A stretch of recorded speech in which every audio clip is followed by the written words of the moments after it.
السلام علیکم ورحمۃ اللہ وبرکاتہ۔ روزانہ درس قرآن اور ترجمہ قرآن سننے کے لیے ہمارے چینل کو سبسکرائب کریں اور بیل آئیکن کو پریس کر لیں تاکہ آپ کو نوٹیفیکیشن مل جائے۔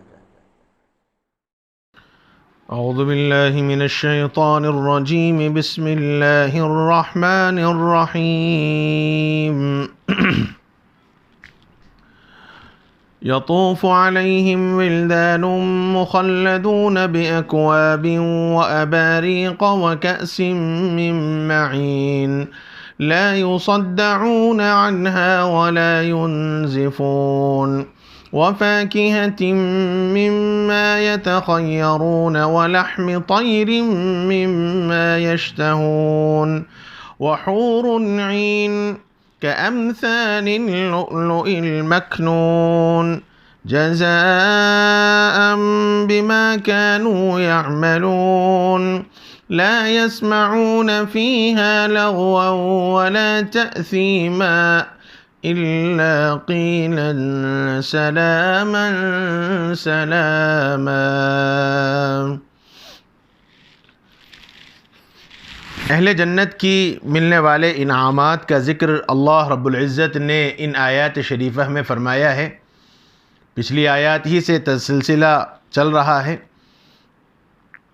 اس آیت شریفہ میں اللہ تعالیٰ نے فرمایا کہ ان لوگوں کو ایسے آبخورے اور ایسے پیالے ہوں گے اور ایسا جام شراب ہوگا جو بہتے ہوئے نہر سے ہوگا، اور اس شراب کی کیفیت اور خصوصیت کو اللہ رب العزت نے بیان فرمایا کہ نہ اس سے ان کو سر کا درد ہوگا اور نہ اس سے عقل میں فطور آئے گا۔ لا يصدعون عنها ولا ينزفون، نہ اس سے ان کے سر میں درد ہوگا نہ عقل میں فطور ہوگا۔ دنیا کی شراب انسان پیتا ہے تو ایک تو وہ انتہائی مزاج کے اعتبار سے، مزے کے اعتبار سے انتہائی کڑوی اور کھٹی ہوتی ہے، طبیعت کے اعتبار سے انتہائی ناگوار، بو کے اعتبار سے انتہائی بدبودار۔ لیکن جنت کی نعمت جو شراب کی شکل میں ملے گی، اللہ رب العزت نے فرمایا کہ وہ اتنی خوشبودار ہوگی۔ اس کو ایک جگہ سے فرمایا وَمِزَاجُهُ مِن تَسْنِيم ختامہ مسک وفی ذلک فلیتنافس المتنافسون، فرمایا کہ ایسی شراب ہوگی کہ اس پر مہر لگی ہوئی ہوگی، اور مہر بھی مشک کی مہر اسٹیمپ جو لگا ہوا ہوگا وہ مشک کا اسٹیمپ لگا ہوا ہوگا۔ اس کا ڈھکن کھولنے پر انتہائی خوشبو پھیل جائے گی، اور ایسی شراب ہوگی کہ دنیا کی شراب پینے کے بعد آدمی اپنا منہ بناتا ہے، عجیب قسم کا منہ شراب پینے والوں کو دیکھا جائے تو محسوس ہوتا ہے عجیب قسم کا منہ بنتا ہے۔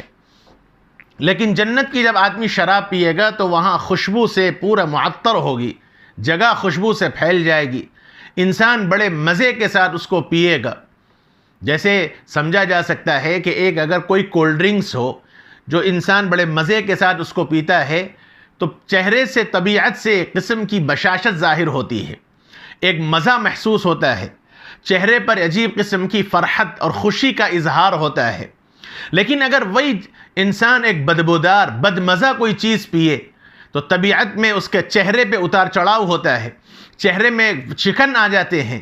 اللہ رب العزت فرماتے ہیں کہ جنت کی جو شراب ہوگی وہ انتہائی مزیدار ہوگی، اور ایسا کہ جب اس کا ڈھکن کھولا جائے گا تو وہ خوشبو سے ساری جگہ معطر ہو جائے گی، اور انسان بڑے مزے کے ساتھ اس کو شراب پیے گا۔ دنیا کی جب آدمی شراب پیتا ہے تو ایک وقت تک تو انسان اپنے مقدار میں رہتا ہے، ایک وقت تک انسان اپنے لمٹ میں رہتا ہے، لیکن جب وہ شراب اپنے حد سے زیادہ ہو جائے تو انسان ان لمٹ ہو جاتا ہے، بے تکی باتیں کرتا ہے، اول فول بکتا ہے، چلنے میں بھی، چلن میں بھی فرق آ جاتا ہے، اور ایسا معلوم ہوتا ہے جیسے کوئی ڈھولتا آدمی ہو، کوئی ڈھولتی چیز ہو اور ڈھول رہا ہو، کبھی ادھر جا رہا ہو، کبھی ادھر جاتا ہو، سر بھی اس کا پکڑ لیتا ہے، اور کبھی ادھر گر گیا، کبھی ادھر گر گیا، نہ رہنے کا شعور، نہ ٹھہرنے کا سکون، کسی اعتبار سے بھی انسان اپنے آپ کو قابو میں نہیں رکھ پاتا۔ لیکن جنت کے متعلق اللہ تعالیٰ نے فرمایا کہ وہ ایسی عمدہ، ایسی برزیدار اور ایسی بہترین شراب ہوگی کہ نہ اس سے ان کو درد سر ہوگا، نہ ان کے عقل میں کوئی فطور آئے گا۔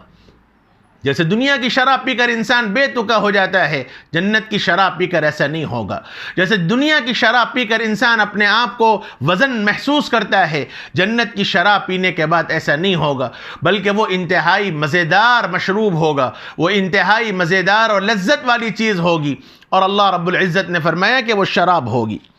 اور اس کے ساتھ فرمایا وَفَاكِهَةٍ مِّمَّا يَتَخَيَّرُونَ، اور ایسے میوے جن کو وہ پسند کریں گے اللہ تعالیٰ وہ میوے ان کو عطا فرمائے گا، مزیدار میوے ان کو ملیں گے۔ اور اس سے پہلے میووں کے سلسلے میں بات آئی ہے، رسول اللہ صلی اللہ علیہ وسلم نے فرمایا کہ جب جنتی خواہش ظاہر کرے گا اور اس کے دل اور خیال میں صرف ایک پھل کھانے کی خواہش ہوگی، ایک لمحے کے اندر اس کے سامنے درخت بھی اگ جائے گا، درخت بڑا بھی ہو جائے گا، اس پہ پھل بھی آ جائے گا، پھول بھی آئے گا، اور پھر اس کے بعد پھول بھی آئے گا، پھل بھی آئے گا، پھل بڑا بھی ہو جائے گا، پک بھی جائے گا، اور ایک ہی لمحے کے اندر انسان مسیری پر ٹیک لگایا ہوا ہاتھ بڑھا کر اس پھل کو توڑ کر کھائے گا، اور جیسے ہی وہ پھل توڑے گا اللہ تعالیٰ دوسرا پھل اسی جگہ فوری پیدا فرما دیں گے۔ یہ روایات کے اندر بیان کیا گیا۔ اور ایسے ہی نہیں، وَفَاكِهَةٍ مِّمَّا يَتَخَيَّرُونَ، جو وہ چاہیں گے وہ سارے میوے اللہ رب العزت ان کو عطا فرمائیں گے۔ اور اس کے ساتھ فرمایا وَلَحْمِ طَيْرٍ مِّمَّا يَشْتَهُونَ، اور پرندوں کا گوشت جو ان کو مرغوب اور پسندیدہ ہوگا وہ بھی عطا کیا جائے گا۔ ایسا گوشت عطا کیا جائے گا جیسے حدیث پاک کے اندر رسول اللہ صلی اللہ علیہ وسلم نے فرمایا حضرت کہ ایسا جو پرندے ہوں گے جو اونٹ کے برابر ہوں گے، پرندہ جو اڑنے والا پرندہ ہے، جنت میں جو پرندہ ہوگا جس کے گوشت کھانے کو دیا جائے گا وہ ایسے ہوں گے سائز کے اعتبار سے جو اونٹ کی طرح ہوں گے، اور اونٹ کی طرح، بڑے اونٹ کی طرح وہ پرندہ ہوگا اور جنت میں اڑتے رہیں گے۔ جب یہ بات سنی تو سیدنا حضرت ابو بکر صدیق رضی اللہ عنہ نے عرض کیا کہ یا رسول اللہ پھر تو وہ نہایت مزے میں ہوں گے، یعنی پرندے جنت میں اڑ رہے ہوں گے تو وہ کتنے مزے میں ہوں گے۔ میرے آقا نے فرمایا کہ ان کے کھانے والے اس سے بھی زیادہ مزے کے اندر ہوں گے۔ اور پھر اس کے بعد رسول اللہ صلی اللہ علیہ وسلم نے 3 مرتبہ یہی بات فرمائی کہ ابو بکر صدیق کے اور پھر صدیق فرمایا ابو بکر ان کے کھانے والے اور مزے میں ہوں گے، ان کے کھانے والے اور مزے میں ہوں گے۔ اور پھر اس کے بعد حضور نے فرمایا کہ مجھے امید ہے کہ تم انہی میں سے ہوگے، یعنی انہی جنت کے پرندوں میں سے، ان پرندوں کے کھانے والوں میں سے ہوں گے۔ بعض روایات میں یہ بھی ہے کہ رسول اللہ صلی اللہ علیہ وسلم کے سامنے طوبہ کا ذکر ہوا۔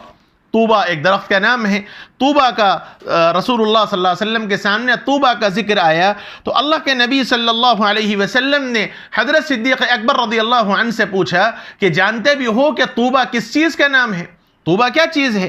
حضرت صدیق اکبر رضی اللہ عنہ نے عرض کیا اللہ اور اس کے رسول ہی کو زیادہ علم ہے۔ حضور اکرم صلی اللہ علیہ وسلم نے فرمایا کہ یہ جنت کا ایک درخت ہے، جنت کا ایک درخت ہے، اس کی لمبائی کا علم سوائے اللہ کے کسی کو نہیں ہے، یعنی اتنا لمبا، اس کی چوڑائی اتنی ہوگی کہ اس کا علم سوائے اللہ کے کسی کو نہیں۔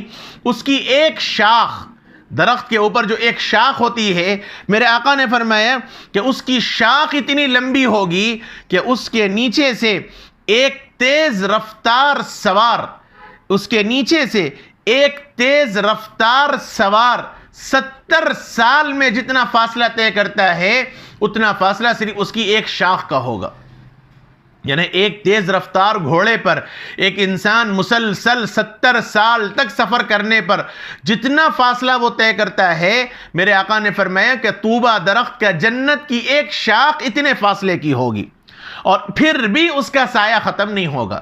اب اس کی لمبائی کا اور اس کی چوڑائی کا اندازہ لگایا جا سکتا ہے۔ آقا نے فرمایا کہ اس کے پتے بڑے بڑے چوڑے ہوں گے، اس کے پتے انتہائی چوڑے ہوں گے اور ان پر بختی اونٹ کے برابر.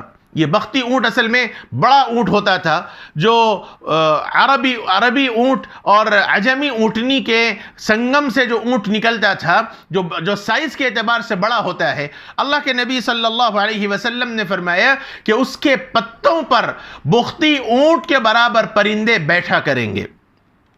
تو حضرت ابو بکر صدیق رضی اللہ عنہ نے عرض کیا کہ یا رسول اللہ تب تو وہ پرندے بڑے خوش عیش ہوں گے، بڑے نعم و نعمت میں ہوں گے. اللہ کے نبی نے فرمایا کہ ہاں ان کے کھانے والے تو اس سے بھی زیادہ مزے کے اندر ہوں گے. اور پھر اس کے بعد حضور نے فرمایا کہ اللہ نے چاہا تو انشاءاللہ ابو بکر تم بھی انہی میں سے ہوگے. اور یہی ایک روایت حضرت عمر رضی اللہ عنہ سے متعلق بھی منقول ہے جو ترمذی کے اندر موجود ہے.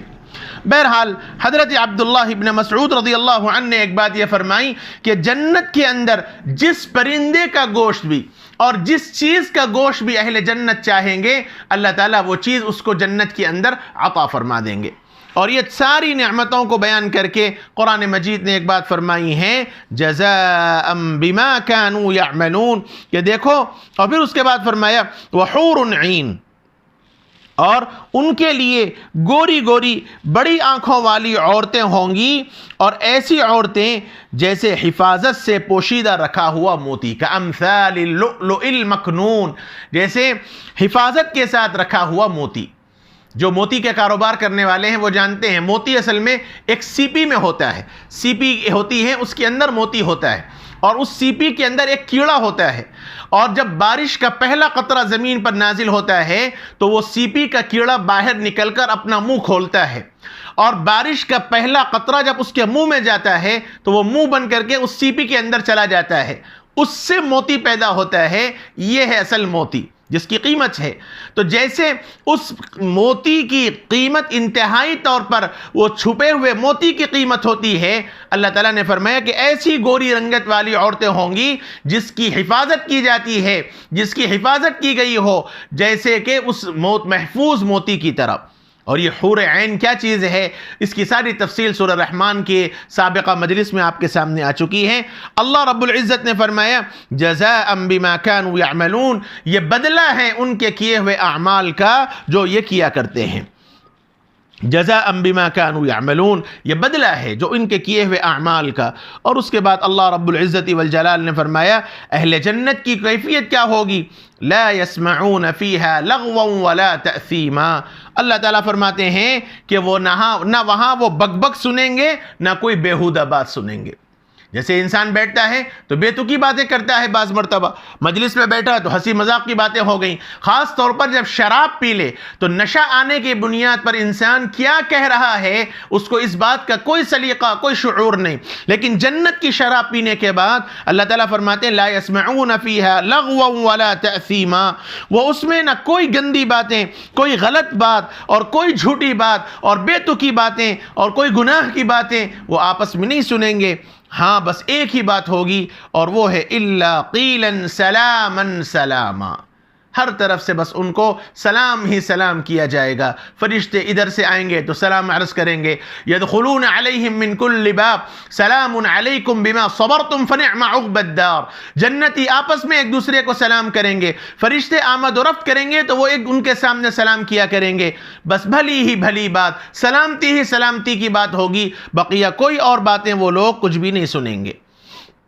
مزید اس کے بعد اللہ رب العزت والجلال نے اہل جنت کو ملنے والے انعامات کا مزید اور ذکر فرمایا. یہ تو خصوصی نعمتیں ہیں، عمومی اور نعمتیں ہیں جو عام اہل جنتیوں کو ملیں گی. اللہ رب العزت نے اس کا تذکرہ بھی اگلی آیتوں میں فرمایا، اس کی تفصیل انشاءاللہ اگلی مجلس میں ہوگی. وصلی اللہ وسلم وبارک علی نبینا محمد وعلی آلہ وصحبہ اجمعین والحمد للہ رب العالمین.